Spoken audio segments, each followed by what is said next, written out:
In terms of accessing GP services, this was something that was requested because obviously, as we've come out of the pandemic, it's put a lot of strain on doctor's surgery.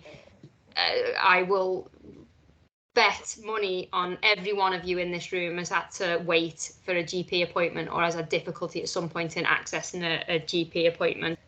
There's a number of reasons why accessing the GP services can be challenging, and we've seen things like there's limited appointment slots, which is because of high demand, which the demand has increased even more since COVID.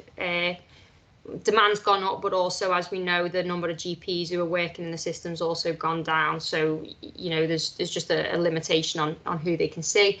There's a lot of outdated technology out there. So there's the old phone systems. Many of you might encounter an engaged tone when you're ringing GP practices. We know it. You know, it's commonly bandied about in the press as the 8 o'clock or the 8:30 dash to get a GP appointment in the morning. There can be confusion because there's so many multiple channels. You know, do you access them through online? Do you access on phone?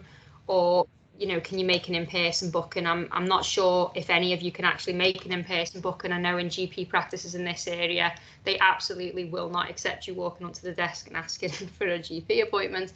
They want you to phone them up.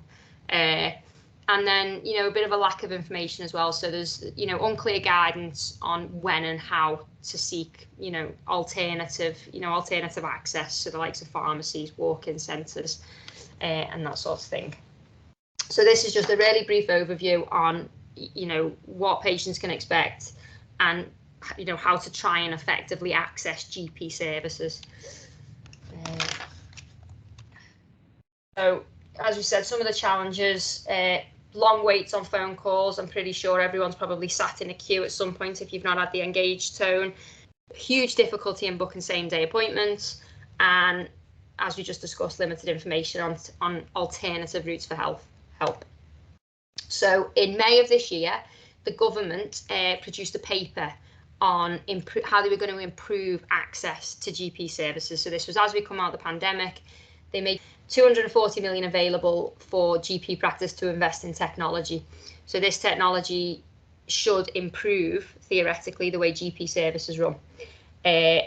One of the things that this paper proposed was the introduction of care navigators to guide patients. The proposal with this was that these care navigators would be receptionists would be trained in this role. So they would suggest politely alternative methods. One of the highlights of this paper was also that urgent cases should be assessed and given appointments on the same day as well. So as that stands at the moment, so this money was put out there early this year when the paper was issued. So these at the moment, these are the minimum expectations of what you should expect from a GP practice. So timely access to care. So same day appointments. So for urgent cases, you should expect at the very minimum to be assessed on the day when you call up. Non-urgent appointments, for non-urgent cases, yeah, they should be offered within 2 weeks. We know it's all well and good for the government to put out guidelines, but we know it doesn't always work that way. But knowing your rights as a patient and what they should at the very minimum be doing can equip you with it can equip you with the knowledge to push back if you feel you're not getting if you're not getting the appointment as you need it, or the care or treatment as you should be getting.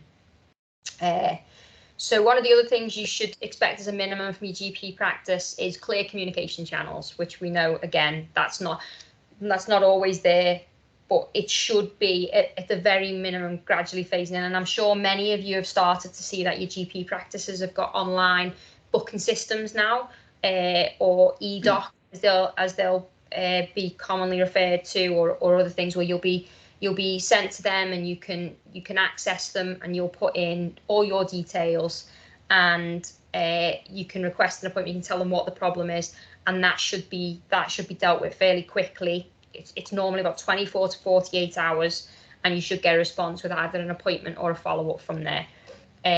You shouldn't be, anyone who's kind of encountering engaged tones when you call GP practice, you shouldn't be encountering that anymore. You should either be put into a holding queue or be offered a call back. That is one of the things that was highlighted. It shouldn't be a case of you're constantly having to put down the phone and ring again. That should be thoroughly phased out at this point. It was an easy resolution and it should be gone. So with these online tools, there's a lot of move to online repeat prescription. Ordering your repeat prescriptions rather than taking off the strip and going in and putting it in. You can order them online once you signed up for it, and it gives you an opportunity to ask questions. If you are using any of these online services, when you're filling out these e-doc consultation forms, just try and be as clear as you can in them, and as descriptive when you're putting the form, and just to give them as much information as they can to hopefully manage your appointment if you're using them. Alternative access. So when you can't get through to the GP, the last thing we want anybody doing, and I saw this the 8 years I worked in A&E, you'd see people who would sit not being able to get a GP appointment even back then, which was many years ago, and they'd be the worst one we see. Monday mornings were always atrocious, because what had happened is people would sit being sick all weekend and they'd do nothing, and by the time they get to the GP or then they present at A&E, they'd be incredibly ill by the Monday morning. So that's why Mondays are typically a horrific day in an A&E department, because people have sat being unwell all weekend. So NHS 111, it's a strange system, NHS 111, but it does work. If you give it time, it does work. It will get you seen. Generally, if you need to be seen, if they're very risk averse in the NHS 111 call handlers. If there's the slightest thing that they think you need to be seen, they will make sure you are seen in some way. They will either get you an appointment at an out of hours or urgent treatment centre, or they will tell you to go to A&E, or some of them can actually get you appointments at your own GP practice as well. So the nurses who you deal with on 111, they are nurses, they are clinically trained. They're also, I've got a couple of friends who do work for 111, and they're very aware of the limitations of handling phone calls. So that, as I said, that drives up the kind of a win. If they'd rather send you to see someone than leave you sat at home if they think there's a genuine need for it off what you report. And it's important to always be clear on these phone calls as well. If you need to, typically what will happen when you call 111, you'll get a call handler first, and then a call handler will request that you get a call back from a practitioner of some description. Sometimes they're doctors, sometimes they're nurses. What I would do, my recommendation would be to jot everything down before you have that phone call, to make sure that you don't miss something, because there could be something that is just the trigger that you might miss. That is the difference between them referring you onward or saying, do you know what, let's see how you go and see if you can get into your GP tomorrow. So I just try and make sure that you can be as detailed as possible when you're making these phone calls. And that's the same for if you're having we know that GPs are doing a lot of things over phone calls now as well. So it being as detailed as that. But just on that note, you can actually request a face-to-face appointment as well. You don't have to be fobbed off for a phone call. You can request to be seen in person. My experience, very good they are as well. Yeah, they are. They a lot of people have issues with them, because they'll say all they'll do is tell you to go where you should be anyway, but they can help you access what you need to access. I had it with my own mum a couple of weeks ago, and they got us an appointment at an urgent treatment centre. So they got me an appointment next day with my own GP, and the first time I did it, the paramedics turned up on the doorstep. So and that's where we come to the kind of risk averse nature of them as well, is that they don't want to take a chance that they might be responsible for you not going to hospital when you need to. Yeah. So it's kind of a bit of if you're looking at it the other side from a hospital point of view, you'll see a lot of things coming in from 111 that they might not agree with necessarily being there. But if you can't see someone in your own GP practice, it is the way to go in terms of seeing someone. I mean, I've got at the bottom of this list here as well is obviously we've mentioned urgent care and walk-in centres in terms of 111, but most people in their own areas have got a walk-in centre that they can self-present to. The only thing with doing it that way is that you might wait longer, because you're just going to join a queue. Whereas if 111 can get you an appointment, they will get you an appointment, and typically don't have to wait much longer than what the appointment time is, obviously depending on how busy they are. And they can look at the different ones in the area as well, so they could tell you that actually the one that's a little bit further away has got less of a queue, so you can go to them. So it is a good resource. It might not always feel that way, particularly when you're waiting hours for a call back, but they do have access, and they can open up other avenues to being seen. And I would recommend them to anyone who thinks they need to see a doctor. But perhaps the caveat is, if you feel that you need to go to A&E, just go to A&E, okay? So none of this applies, okay, to chest pain or suspected strokes or anything like that, okay? If it's something like that, just get yourself to A&E, okay? Particularly where strokes and heart attacks are concerned. Don't sit waiting for 111. Don't sit waiting for your GP. Just go to A&E, okay? That's the caveat for it. If you think, or if you've been doing some DIY and chopped a limb off, all right, don't be calling 111. Just get to A&E, all right? Coughing up blood. And if you're coughing up blood, yeah. Coughing up blood, yes. Chop your limb off, don't forget to take it with you. Yeah. Again, if you think, typically the majority, well, not the majority, all of the people we see coming to these various meetings that we do, you're all sensible, okay? If you think you need to go to A&E, then go to A&E. Trust your gut on it, okay? And go to A&E. It is there as a service. If it doesn't feel right, act on it. Yeah. Trust it, okay? You all know your own bodies better than any GP or 111 call handler on the phone. If you think you need to be seen because it's an emergency, please just go to A&E and don't wait on it. And as I said, my particular ones with that are anything aside from your aspergillosis and your respiratory conditions is heart attacks and strokes, okay? Because they are time critical. Treatment within windows of time make all the difference in those instances. So please don't sit on them and know what the symptoms are of them. And then also on this as well, I've put pharmacists on it because, do you know what? They are actually really good and quite underutilized, particularly some of the older ones in the system. They can, they can give you advice on stuff, and they're risk averse as well. If they think you need to see a doctor, they'll tell you to see a doctor as well. So, but if they think that they've got something in their arsenal to help you, then they will. And I know that there's some proposed guidelines in the pipeline within healthcare for pharmacists to prescribe in certain situations further down the line. So it'll be interesting to see what comes of that, because that could help in other ways. And that's it for that one. NHS complaint procedures. Okay, so believe it or not, the NHS wants feedback, whether it's positive or negative.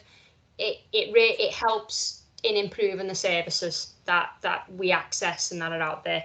If you've got any concerns about the quality of care, the treatment you're receiving, or the service you receive, it's really important to make that known. Your feedback could be the kind of catalyst for changes for you, and it's not on you to give feedback of negative or positive nature for other people, but it could help other people and help drive change in department. So it is really important. So kind of appealing towards it in terms of understanding why why you should complain if you feel you need to. You should understand your rights as a patient, and these are laid out in there's something, I don't know if any of you have heard of it, but it's called the NHS Constitution, and this says that as a patient you have the right to high quality care, the right to be treated with dignity and respect, the right to be treated confidentially, and the right to complain and have your complaint investigated. There's there's a number of reasons why complaining or providing fee, it's a very strong word, complaining, but there's no real, we call it a complaint service, so there's no other real way to call it. So complaining or providing feedback when services aren't up to standard in the NHS or any other healthcare system, it's important for a lot of reasons. So accountability being one. So healthcare providers, GP practices, dentists, hospitals, responsible for delivering a high standard of care. It's what we should always be striving for. And when organisations fall short, they should be held accountable. And complaints can serve as a mechanism for that accountability. Another one's quality improvement. So feedback within an organisation, it helps them to improve. So if you point out where someone went wrong, you help them identify areas of improvement. And most hospitals, I think probably all of them, I'm talking about the ones I work in and the ones that friends work in, but they have quality, they have quality improvement departments, and these will have teams who look at areas for improvement, and they'll work on identifying and making things better. This can lead to changes in procedures, how things are done. It can lead to changes in training because it can identify training gaps. It can lead to changes in resource allocation. So if you're on a ward and it's found that the reason you complained is actually it's because there wasn't enough staff to deal with things on the day, it can change the staffing levels on a ward. We know that that's difficult at the moment because there's chronic shortages across the NHS, but they will look at these things. And I can say this as well with certainty because I worked in a risk and patient safety department where these things were looked at. And ultimately this raises the quality of care for everyone, for yourselves included. Another one being patient safety. So if your standard of your care hasn't been good, it's possible that you're not the only one who's been at the end of that. So by bringing attention to the issue, you can help prevent any future issues that might compromise patient safety. And it's about kind of the healthcare having a bigger picture. They don't know what they don't know. So the higher, so if you've got a ward here and things are chronically going wrong, if concerns and complaints aren't kind of if they're not registered on a system, then the people up here don't know what they need to do about it to fix it. So there's that. Transparency. So healthcare, it's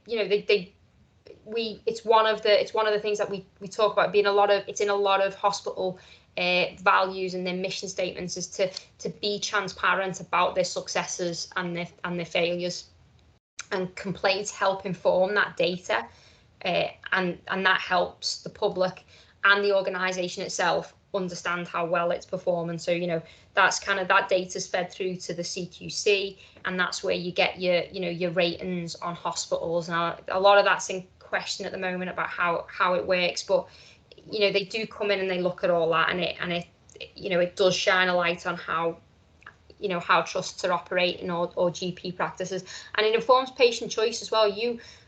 In most cases, except for an emergency, you have a choice as a patient of where, if possible, if there are different units, you have a choice of where you can be treated, and knowing which hospitals are performing better than others informs your decision on where you might choose to go. Maternity units, for an example, if you've got a couple in your area and one's doing better than the other, you're going to choose to go to the other one. So, it helps inform metrics like that. Another one's empowerment. So it's quite empowering for a patient and their family because it gives you a voice, and it makes you an active participant in your treatment rather than just being a recipient of whatever care a provider decides to kind of throw at you. And it's your health. You should be an active participant in it. You should be able to have your say. You should be able to voice concerns. It's incredibly important to be able to do that. There's legal and ethical reasons why you should register complaints if you feel you've got need to. in the most extreme cases, complaints have led to legal action, disciplinary measures against healthcare providers, because it's been found that there's been negligence, or they've gone against their own professional standards. Doctors and nurses, they're registered under the GMC, the General Medical Council. Nurses are under the NMC. The health professions such as physiotherapists, they're under the HPC. So, and they have they've got professional codes of conduct and of how they should conduct themselves and how they should behave. And it could be that, if you feel that you've not been treated correctly, they could be in violation of those standards. We mentioned it briefly before, so resource allocation. So complaints can sometimes, they can highlight areas where resources are lacking. It's not always the case why people have received poor treatment or poor care or a poor service, but a lot of the times it could be down to that. So it could go further up the chain and lead to more funding to areas to help address the issues if it's seen to be that it's wider than just the issue that you've put in. Public trust. So the NHS is publicly funded, so public trust is key, and if the trust isn't there in the NHS, then it doesn't work as well as it should. So addressing complaints is part of building that public trust. It goes back up to transparency again. If a trust is honest and accountable, or a GP practice or dentist surgeries, supplies across the board, if they're honest and open about what's going right and what's going wrong, then people can trust them more, because they know that they're going to hold their hands up and say, what, we've got an issue here, and this is what we need, this is what we're doing to address it, and we're seeking to fix it. Next slide. So before you put a complaint, one of the, it's important to clearly identify the issue you're facing, and identify what it's related to. Is it because of your treatment? Is it because of the attitude of staff? Because that's equally, you have a right to be spoken to properly and to be treated properly. Is it waiting times? We know waiting times are an issue, so that's probably a bit of a difficult one at the moment, because waiting times are huge everywhere, but then there are still guidelines in place for how long people should wait for all different aspects of care. Or is it to do with the facilities? If you're in hospital, you should have access to, the fundamental facilities that you might need. So it could be about them. So having a clear understanding of that can help you articulate a complaint more effectively. So there's a few different modes that there's a few different ways that you can complain within the NHS system. So there's an informal avenue of complaints. So this is, sometimes it can just be as simple as talking to the clinician or the nurse who's dealing with you, or requesting to speak to a manager, and that can be, if it's a minor concern, that can be a really quick way to resolve a problem. I know that a lot of people don't always feel confident in doing that. My own family, I accompany a lot of basically my parents and my nan, I accompany them all for appointments, and it'll be me who addresses any kind of issues or concerns, because none of them are confident enough to do it themselves. So, if you don't feel comfortable doing that, take a relative with you and ask them to help or advocate on your part as well. If you're completely not comfortable with that side of it, you can informally put down a written complaint. You can put that in an email or a letter. Just make sure you include all your details on it, and you can address that to the area. So you can send that straight to a GP practice, or you can send it to that works better for GP practices. We're going to go on to be PALS more if it was informal for hospitals.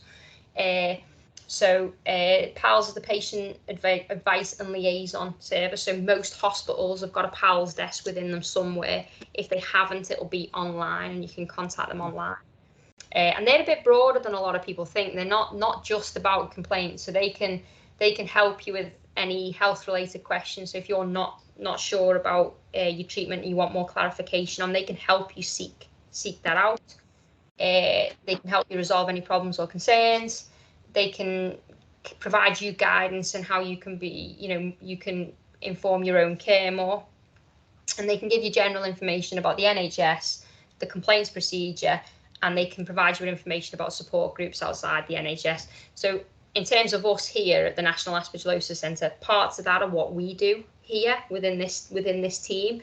But if it was somewhere else, you could go to PALS about that, and said they're a lot broader than what people think they are, and they can actually do quite a lot for patients. As I said, you can normally find them. There's not, most hospitals have a PALS desk in them. If you can't find it have a look online, and they're probably contactable through there. And then obviously, if the informal complaint is not the way you want to go and it's more serious in nature, you can make a formal complaint. So the first thing that you need to do is you need to identify the appropriate body or the service provider.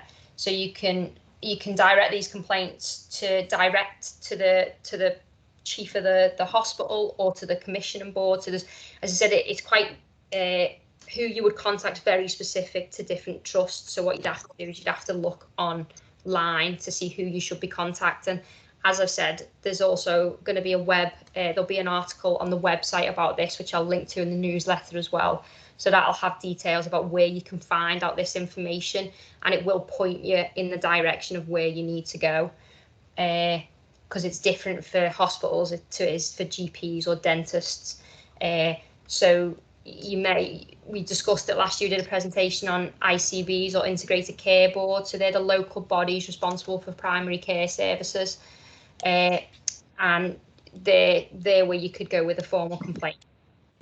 There are time limitations, so typically you'd want to make these complaints within 12 months. There are some exceptional circumstances where complaints will kind of be accepted after a 12-month period, but typically you want to be making these as soon as possible so that everything is not only fresh in your own mind, but if it's going to go down the route of an investigation, you want it to be fresh in the people who were there at the time minds as well. So like anything, the earlier you do it, the better the better it is, and the more likely it's gonna you're gonna get it resolved.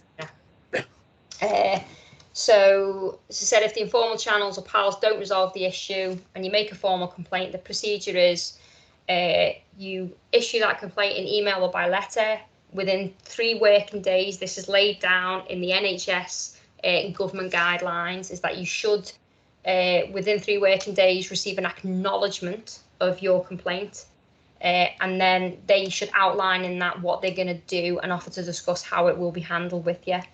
Then they will move on to an investigation, and then you should get a written response with any findings, any apologies if appropriate, and then what actions will be taken as a result.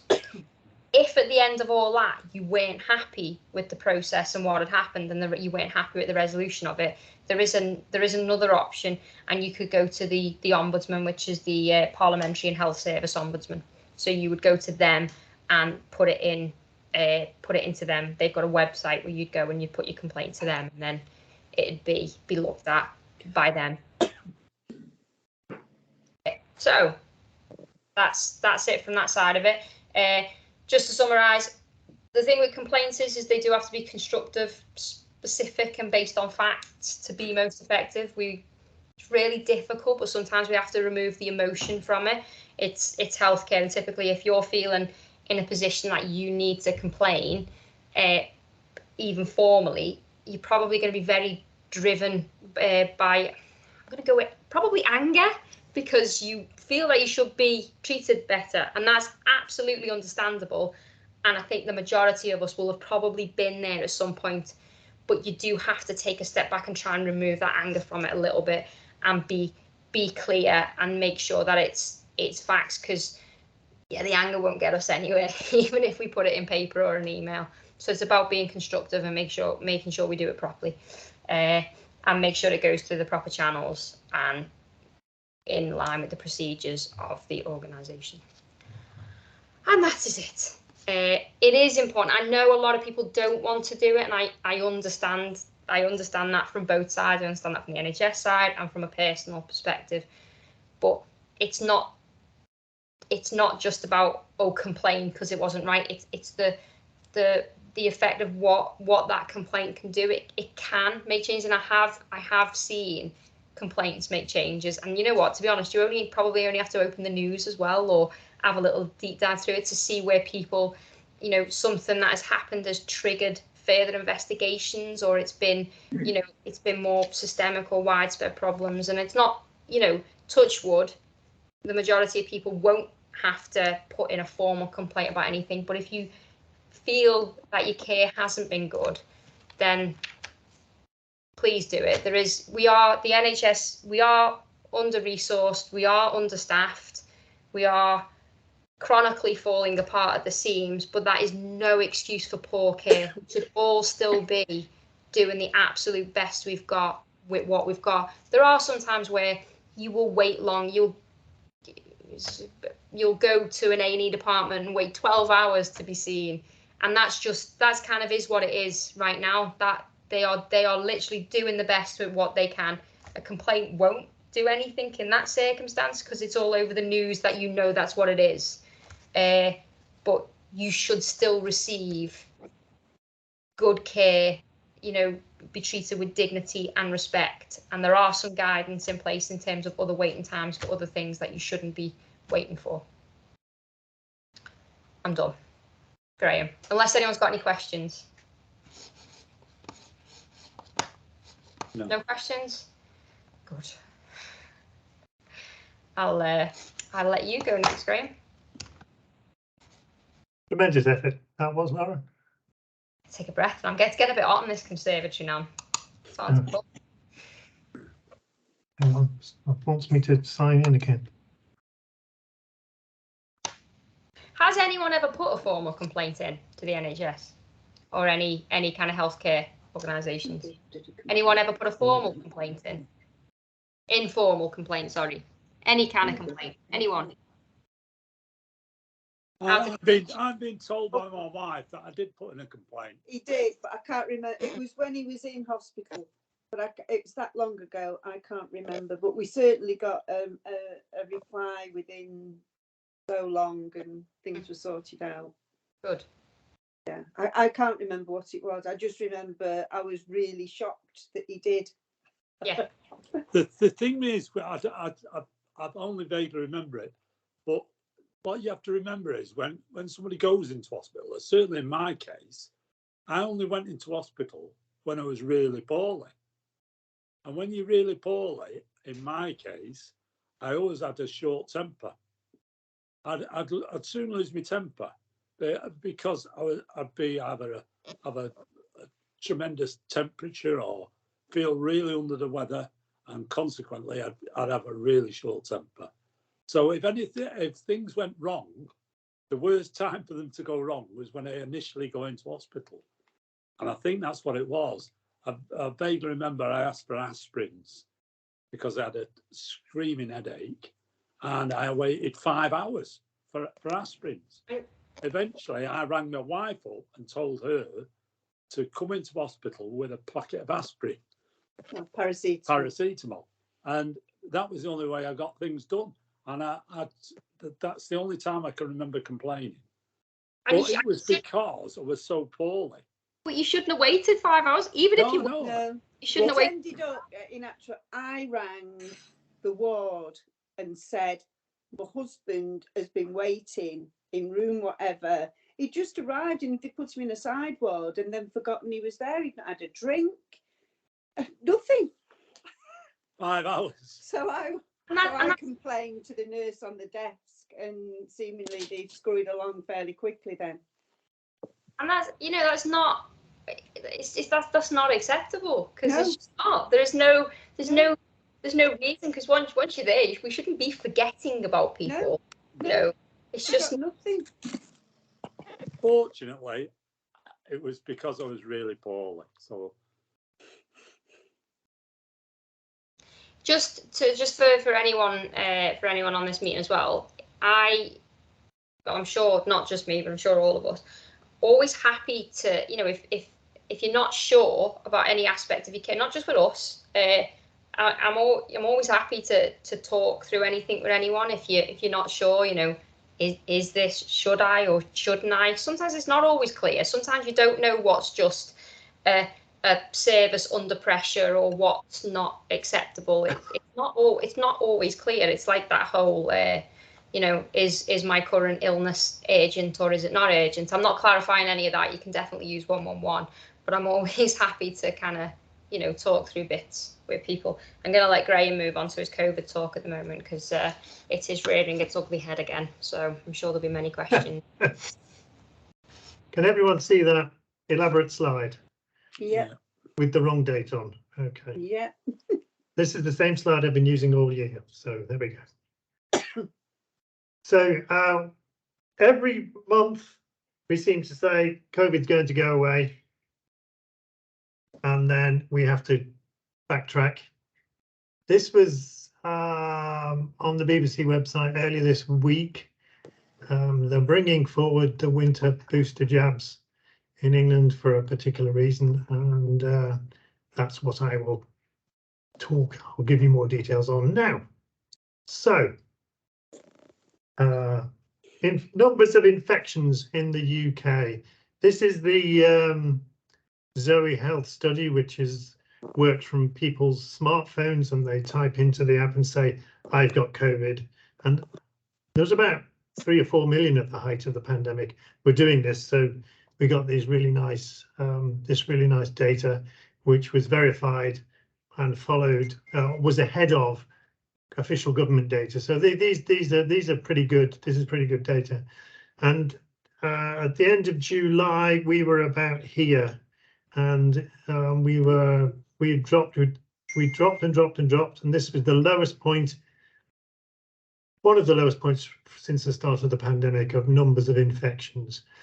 But as you can see, it has crawled upwards over the following 2 months, and going by this graph, it seems to be accelerating. Now, this is something I may cover a bit more detail in a minute, but every year when we get to autumn, which is today is the first day of autumn, we start to worry about flus and other respiratory viruses, because what happens next week? The schools start up and all of these viruses start getting passed around. So to see beginnings of what could be a surge, could be something like one of these, is a bit worrying. You might notice the slope of that so-called surge is nothing like as steep as that slope. So we're already seeing it might be a surge, but it's nowhere near as bad as any of the other surges that have actually happened. So it might be a surge, but it's a very slow one. This is the official government data, results up to the 18th of August. So this is two weeks out of date. And we're seeing a rise in patients in hospital. We're seeing a slow rise in patients in hospital. For me, that's starting to level off actually for patients in hospital. So there is a small bump coming up, happening just at the moment. But as you can see, it's carrying on up. But these bumps, even if it's sort of matching that one there, these are very small on the scale of things in the past. These are very small bumps. So it's a surge, but it's a very small surge. We can see it happening in hospitals, so that raises another point of concern. And what seems to be happening is yet again another new variant, which is one of the things that we keep saying we have to keep an eye on. And this is the variant which emerged, I think in June-ish time, called EG.5.1, codename Eris. And that's driving the current surge that we're seeing now.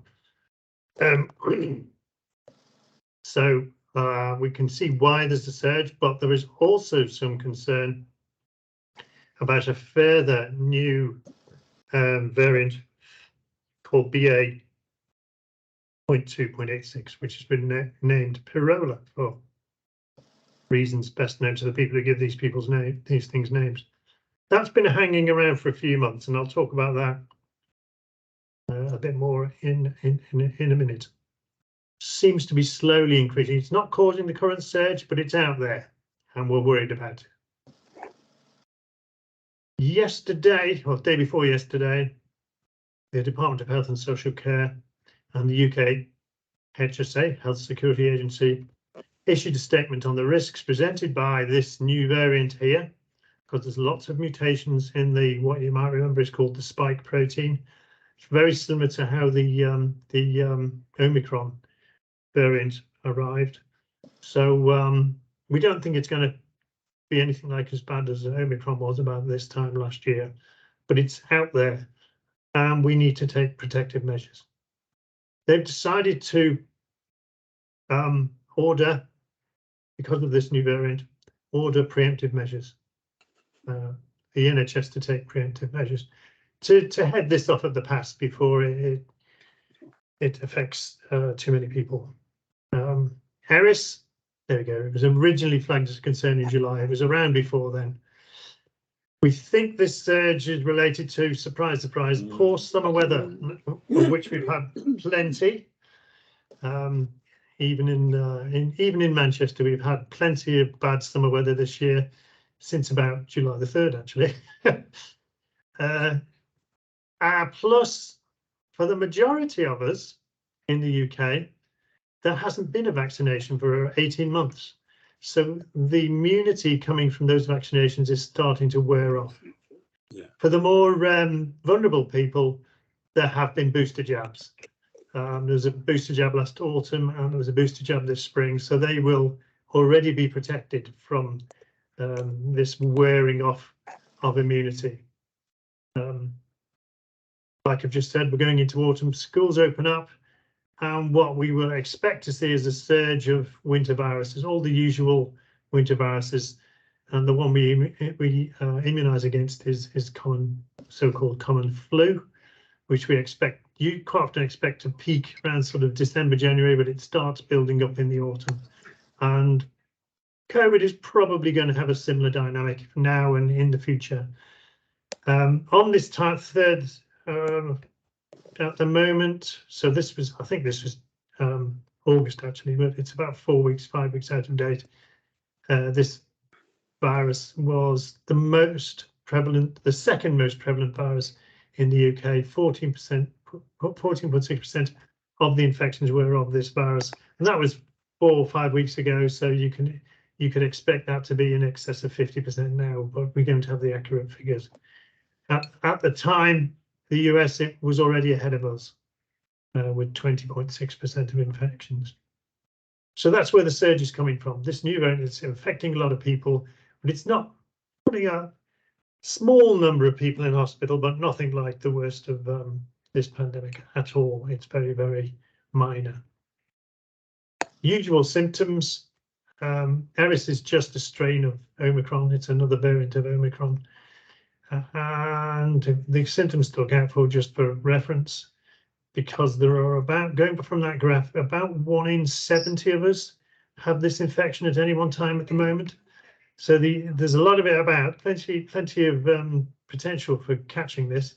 Is the usual runny nose, headache, fatigue, sneezing and a sore throat. So nothing new there. If you have those symptoms together, or even 1 or 2 of those symptoms, you may have this. You may have COVID again. The assessment of the risk was done was there was a statement by Professor Azim Majid, and he pretty much downplayed these concerns, but nonetheless we have to take some. We've been ordered to take some action. Quoting him, he said, "I don't feel that people should be unduly worried by the recent increase in COVID-19 cases. Case numbers will fluctuate and there will be periods when the number of cases in the UK increases. As we've seen in that graph, cases go up, cases come down, cases go up, cases come down. They're gradually tailing off, and I don't think this changes that." Now, Corolla, another variant of Omicron, lots of important mutations in the spike protein, which means it can start to avoid, to some extent, our built-up immunity, but by no means completely avoid it. So it is able to, it's called antibody escape. So the antibodies you've got in your body aren't 100% effective against this. They're probably 80% effective, but that's still pretty good. But it won't stop some people becoming infected. They just won't get severe symptoms because they're already 80% immune to this thing. There are cases already in UK. I think there was one in Scotland earlier this week. At the moment, there haven't been many cases, but there is no evidence that it's going to cause increased illness. It's just another variant, and some experts are predicting this one. There's a bit of overreaction going on with this one, and it'll fizzle out in a month, but only time will tell. Regardless, we've been ordered to fight the surge, and there was going to be an autumn vaccination program, an autumn booster program that was going to start. I think it was October. Yes, October, and they wanted. This has been brought forward, and they brought it forward a month to counter this surge and the risk from this new variant. They now aim to vaccinate everyone on the list, as many people on that list as they can by late October, which we're fully capable of doing. And the program starts next week, early the week after, the 11th of September, the week after the schools go back. For full details, whoops, here is the link. Obviously, we will put out a recording of this talk next week, so you'll be able to refer to this link. It's essentially, if you just type in COVID-19 into england.nhs.uk, you'll come up with the latest advice and why the programs have been brought forward in this way. Who's going to be eligible for the autumn vaccine? It's for more of us than there was the one in the spring. The one in the spring this year was for a very small, relatively small number of people, just for the really, really immunocompromised people. Most people had a booster last autumn, so it's been 12 months. And it's a little bit more restricted. I think last year it was everybody over 50, and this year it's everyone over 65. So that's related to the risk from the vaccination and the risk from from infection being weighed off against each other. And they've decided the risk of the vaccine is a little bit more compared to the risk of the infection. So they've tipped it a bit higher up the age range where the people are more vulnerable. Persons aged 6 months to 64 years in a clinical risk group. So that's this group that we are all in now. They've defined what the clinical risk groups are in this thing called the Green Book, which is the sort of Bible for clinicians in this type of immunisation. Frontline health and social care workers are going to be immunised or vaccinated as well, and so our carers as well are going to get, and anyone in the household. So it's a smallish, it's much less than they tried to do last year. So we should be able to hit this early completion date. The definition of eligible is individuals with severe lung condition, including those with poorly controlled asthma and chronic obstructive pulmonary disease, including chronic bronchitis, emphysema, bronchiectasis, cystic fibrosis, interstitial lung fibrosis, pneumoconiosis, and bronchopulmonary dysplasia. It doesn't say aspergillosis here, but aspergillosis will underlie several of these, bronchiectasis, COPD, several of these, and basically the person who will make the decision for you will be your specialist respiratory consultant. If you are a patient with NAC, it'll be the people local to you who are your respiratory consultants who should make the decision for you. Essentially, if you were offered the vaccination last year, you will almost certainly be offered it this year. And if you want to read through the Green Book in full, there's the link. So, I don't think much has changed. The numbers of cases out there are surging, but that's relative. It's quite a slow surge at the moment. but as yet nowhere near as much as in the first year or two of the pandemic. Get yourself boosted. That's your best protection. Risk of hospitalisation remains very low. The usual protections, personal protections you can take if you wish, and keep an eye on the new variant news, just to be absolutely safe. I still reckon this is a green hazard level. Get vaccinated and carry on learning to live with it. Right, I'll just go through this really quickly. Cellular therapy. So because I wrote this 2 months ago, I may not actually remember what I was talking about, but let's see how we go. Cellular therapy is essentially a treatment that is being developed so that we could be given new cells in certain circumstances. It's been a long time coming. There's a lot more work to be done, but there are starting to be some applications, and this is one of them. So it had long been a dream to treat patients who have lost function with new cells that will permanently replace the worn out cells, dead cells. So this is about diabetes, but it will equally apply to things like adrenal gland dysfunction, for example, which is very relevant to this group. Although a lot of people with aspergillosis also have diabetes, so it's relevant to that group as well. Type 1 diabetes is a loss of function in the pancreas. I think most people are familiar with that. The pancreas is a small organ which is tucked in under our, I think it's above our stomach and under our under our diaphragm, in our abdomen. It just, for some reason, and I think there are several types and there are several reasons why this happens, they lose the ability to make insulin in these cells. And if you don't make insulin, you start to find it very difficult to control the sugar level in your blood. And there's a link there to an explanation of all the different types of diabetes. This is particularly one is type 1, where the pancreas has stopped being able to make insulin. And yeah, we talked about that already.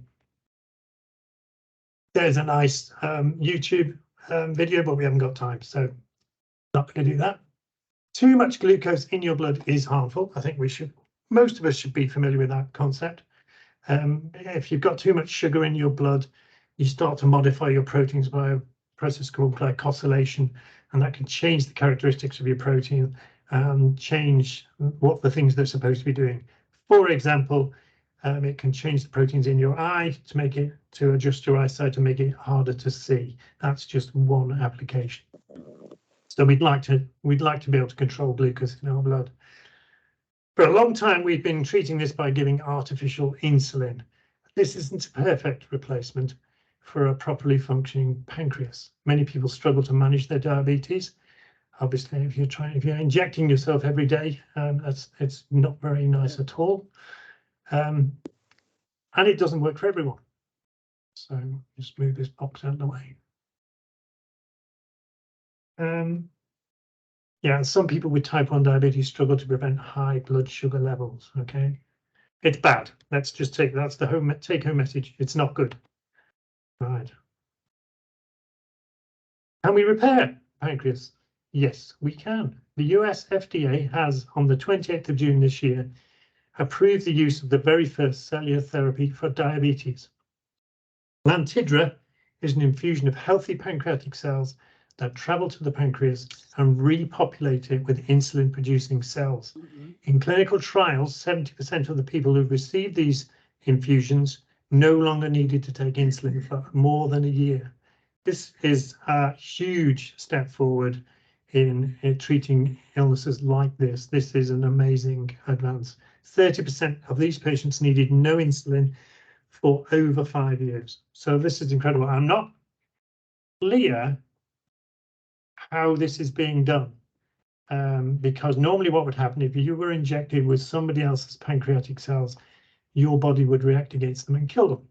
So they're stopping that from happening somehow. I don't think it's a transplant with your own cells, although that's one way that you could do it, because of course all your cells are dead. So I'm not completely sure how they're doing it, but it's proving very successful. What they're doing is proving very successful. That's an amazing story. Can we repair lung jets? Something like when you have a blood transfusion. Or It's that type of it infusion. must be something like that, mustn't it? Because Where you can make cells invisible to your immune system. So I presume that's what they're doing. I'm thinking of the It's very rejection thing. sophisticated. It must Yeah, be very, exactly. you know, because like you say, most things need anti-rejection drugs. don't they? Exactly. So I don't quite know how it works, but they have worked out a way to make it work, which is incredible. Can we repair lungs yet? Early work with stem cells is promising. Stem cells are the cells that make all of your tissue while you're a little baby and you're developing, and we can isolate those cells from adults. Repairing seems possible, but there's a long way to go before safe clinical trials. So a lot of work has been done with stem cells, but they tend to get into the wrong places and start growing, which is not good at the moment. And it's difficult to experiment with lungs because obviously everyone needs their lungs. We don't want to experiment with people's lungs, and they are complex and highly structured organs. It's almost impossible to work on human lungs directly. We obviously use animal studies, but there is a need to strictly limit animal studies. We're not allowed to do endless animal studies, which is a good thing for everybody. So lung models have been in development and they are grown in a laboratory from lung cells. Here are some. This is relatively new. There's different types of lung cells here. I could have taken you all the way through this, but we haven't got time. And suffice it to say, these are lots of different lung cells being grown, and literally tiny micro lungs have been grown in the laboratory, and we can use these. There's a simple model system, they've even gone a further step, and they are able to use your lung cells to make your own specific model in the laboratory. From that, we can test drugs intended to be used in lungs, and we can work out a personal way for you to be treated because we're working only on your lung cells in the laboratory, which is quite a step forward. These lungs are actually working lungs. They're working normally. They're actually pumping fluids, which is amazing, just like real lungs, but they are much, much smaller than real lungs. Lots of things, they resemble real lungs in lots of ways. This is a step forward to being able to treat patients individually who need treatment for their lungs, which is also incredible. This is Australia, in the University of Sydney. The future. This model can now be used by multiple labs to develop this model further. Lots of groups are going to be taking this model and working on them all over the world, starting to think about developing new models, effectively have lungs, heart, kidney, all in the laboratory dish. So multiple organs to represent the whole body and advance this research even more. This is all human tissue. There are no animals involved, and obviously there's a human at the start of it, but that was you. So how they're going to do that. Long way away from this being actually in use, of course, but just being able to do these things is incredible. And that's it for me.